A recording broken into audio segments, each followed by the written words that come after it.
जी, तो Pakistan versus south Africa का test match आखिरकार ख़त्म हो गया और क्या टेस्ट मैच हुआ है। जैसे कि मैंने आपको बताया था कि ये मैच कल चौथे दिन ही ख़त्म हो जाएगा और वही हुआ क्योंकि साफ नज़र आ रहा था कि जिस तरह पिच बिहेव कर रही है और जिस तरह बॉल टर्न हो रही है, तो ये मैच 5वें दिन जाना ही नहीं था। 2 विकेट्स ऑलरेडी डाउन थी साउथ अफ्रीका की 50 फॉर समथिंग। जब पाकिस्तान बॉलिंग कराने आया अर्ली ऑन, सबसे क्रूशियल विकेट जो थी वो थी डिज़ोर्जी की और आते साथ ही शाहीन अफरीदी ने क्या खूबसूरत बॉल कराई। मतलब आपने देखा कि बॉल कितनी अंदर आई है और क्लियर एलबीडब्ल्यू था और क्या खूबसूरत विकेट थी। मेरे ख्याल से बहुत बड़ी विकेट थी। लेटर ऑन ऑब्वियस सी बात है, नुमान अली ने आके फिर विकेट ली। 4 डाउन हो गए थे और ऐसा लग रहा था कि अब जो है ना मैच पाकिस्तान के हाथ में है और बस कुछ ही देर में मैच ख़त्म हो जाना है। बट उनके जो रिकल्टन और ब्रेविस थे उन्होंने अच्छी पार्टनरशिप लगाई। आपने देखा उन्होंने चार्ज भी किया और अच्छी खासी पार्टनरशिप लगाई। ऐसा लग रहा था कि साउथ अफ्रीका कम बैक कर रहा है। मेरे ख्याल से ब्रेविस बहुत डेंजरस लग रहा था उस टाइम क्योंकि वो नुमान अली को चार्ज कर रहे थे। अगर वहाँ पे 30-40 स्कोर ऐड कर लेते ये दोनों, तो पाकिस्तान के लिए काफ़ी मुश्किल हो सकती थी। लेकिन नुमान अली क्या खूबसूरत बॉलिंग कराई है यार इस बंदे ने। आई नो लोग बहुत क्रिटिसाइज़ कर रहे थे इनको, स्पेशली उनकी एज को लेके, बट क्या खूबसूरत बॉलिंग कराई है। पिछले 5 मैचों में he has like 40 plus wickets और ये बहुत ही इनक्रेडिबल स्टैट्स हैं। लिटरली नुमान अली ने सिंगल हैंडेडली ये मैच जितवाया और जैसे ही उन्होंने बॉल कराई मेरे ख्याल से वो बॉल ऑफ द मैच थी जिस पे उन्होंने ब्रेविस की विकेट ली और वो मैच का टर्निंग पॉइंट था। जैसे ही ब्रेविस आउट हुए उसके बाद कोई साउथ अफ्रीका का बैट्समैन ज़्यादा देर टिक नहीं सका और पाकिस्तान ने यह मैच कंफर्टेबली जीत लिया। 180 समथिंग पे साउथ अफ्रीका की पूरी टीम आउट हो गई। जैसे मैंने आपको कल बताया था कि ये जो मैच है टी तक मैक्सिमम जाएगा, उससे पहले ये ख़त्म हो जाएगा क्योंकि पिच को देख के और पाकिस्तान की बॉलिंग अटैक को देख के क्लियरली लग रहा था कि पाकिस्तान के चांसेस ज़्यादा है जीतने के। इस मैच के हवाले से अगर मैं बात करूँ तो शाहीन अफरीदी एक्सेप्शनल स्पेल कराया उन्होंने क्योंकि अगर आपने देखा है तो पिच स्पिनर्स के लिए बहुत हेल्पफुल थी। फास्ट बॉलर्स का कोई सीन नहीं था। लेकिन हमने लेटर ऑन देखा बॉल रिवर्स कर रही थी। तो शाहीन अफरीदी ने जैसे बॉलिंग कराई है इस पिच पे, मतलब I must give him credit क्योंकि it was all about spinners and this pitch was all about spin. Pakistan को इस मैच में कुछ ना कुछ चीज़ें देखनी पड़ेंगी जो पाकिस्तान लैक कर रहा था। मेरे उसमें से कुछ चीज़ें हैं जो मैंने पॉइंट आउट की हैं। सबसे पहली चीज़ है आपका जो कोलैप्स है middle order. Seriously we need to work on this. हम टेस्ट मैच खेल रहे हैं, हम अगर स्पिन विकेट बना रहे हैं तो ऑब्वियस सी बात है ये हमारा होम ग्राउंड है, हमें होम एडवांटेज है। हमारे पास अच्छे स्पिन के प्लेयर हैं, हमारे पास आगा है, हमारे पास रिजवान है, हमारे पास सऊद शकील है।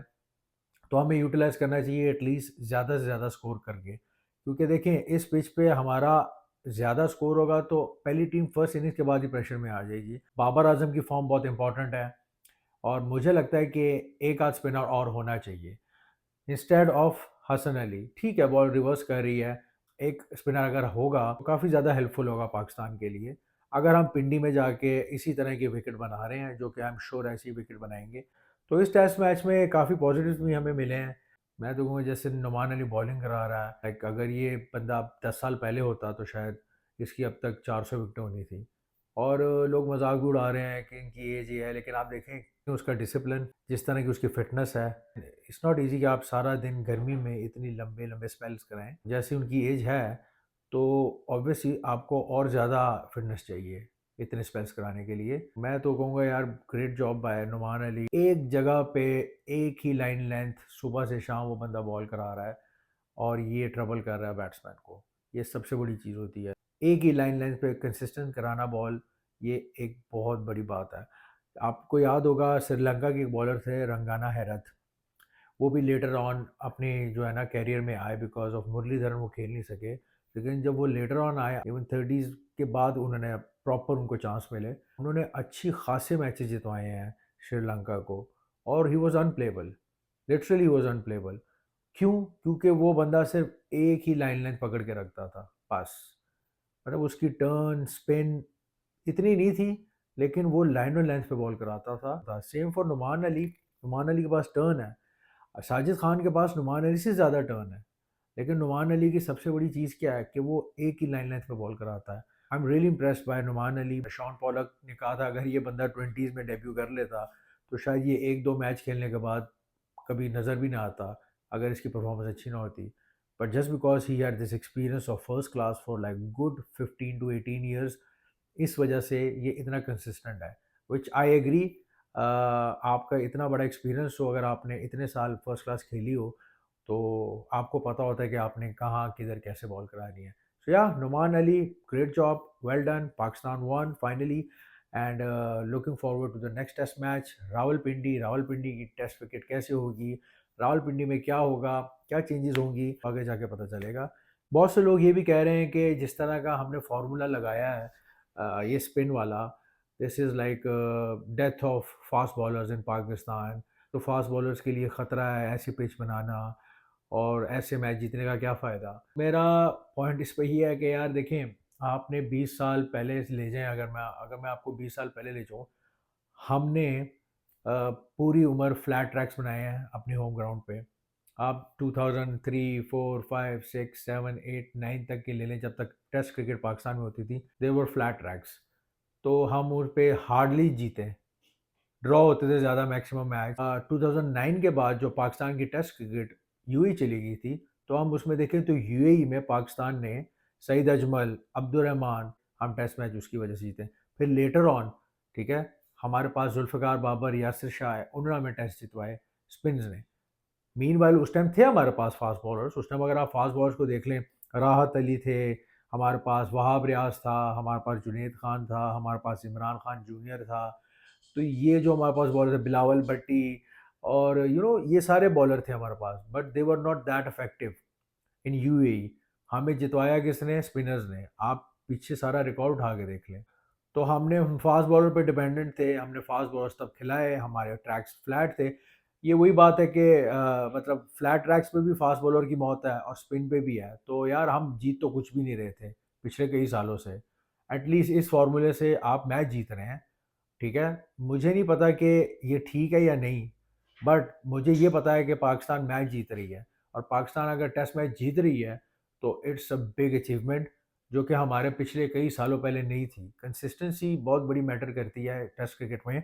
टेस्ट क्रिकेट में अगर हम देखें तो वी आर कमिंग बैक, हम मैच जीत रहे हैं। देखें, इंडिया को उठा के देख लें, इंडिया जितनी भी होम सीरीज खेलती है, इंडिया पे सारे ट्रैक्स जो होते हैं वो स्पिन होते हैं। उधर उनका रविंद्र जडेजा जैसा बॉलर 6-6, 7-7 विकेटें ले रहा है। क्यों? क्योंकि वो होम एडवांटेज ले रहे हैं। इंग्लैंड आती है, ऑस्ट्रेलिया आती है, साउथ अफ्रीका आती है, वो अपने स्पिन ट्रैक्स बनाते हैं। सो मेरे हिसाब से देखें, होम एडवांटेज सबसे बड़ी चीज़ होती है, और उसका फ़ायदा उठाना चाहिए, और पाकिस्तान उठा रहा है। I will not be surprise अगर पिंडी में भी विकेट स्पिन होगी, क्योंकि पाकिस्तान मैच उसी तरह से जीत रहा है, और पाकिस्तान अगर होम एडवांटेज ले रहा है तो इट्स नॉट बैड। मुझे लगता है लेना चाहिए, क्योंकि देखिए, आप साउथ अफ्रीका अगर जाते हैं तो साउथ अफ्रीका आपके लिए स्पिन ट्रैक्स नहीं बनाएगी। साउथ अफ्रीका आपके लिए फास्ट ट्रैक बनाएगी, बाउंसी विकेट्स बनाएगी, जिस पे आप कंफर्टेबल नहीं है। So it's fair. सो मेरा उन लोगों के लिए मैसेज है जो कहते हैं कि जी ये डेथ ऑफ फास्ट बॉलर है। तो भाईजान, आप जितने फास्ट बॉलर उठा के देख लें हमारे पास्ट के, ठीक है, जितने पिछले 15-20 साल में थे, तो हमने कुछ खास अचीव नहीं किया टेस्ट क्रिकेट के रिजल्ट्स के पॉइंट ऑफ व्यू से बात कर रहा हूँ। बाकी अगर आप वसीम अकार की बात कर रहे हैं, तो पिच उनके इक्वेशन में ही नहीं थी भाई। मतलब वो पिच को काउंट ही नहीं करते थे, उनकी गेम ही रिवर्स थी। तो पिच से कोई लेना देना नहीं था। वो आते थे, रिवर्स कराते थे, लेटर ऑन विकेट्स लेते थे, जो कि अभी भी ले सकते हैं। So yeah, if you are winning, I don't mind, and I am sure Pakistani fans don't even mind this. Congratulation Pakistan for winning this test, and I hope and I wish कि अगला टेस्ट जो है पाकिस्तान जीते और पाकिस्तान 2-0 से क्लीन स्वीप करे, क्योंकि it's been a while. So yeah, this was my take on Pakistan versus South Africa first test. Congratulations, Pakistan. We'll come up with more updates and reviews on second test between Pakistan versus South Africa. Take care. Allah Hafiz.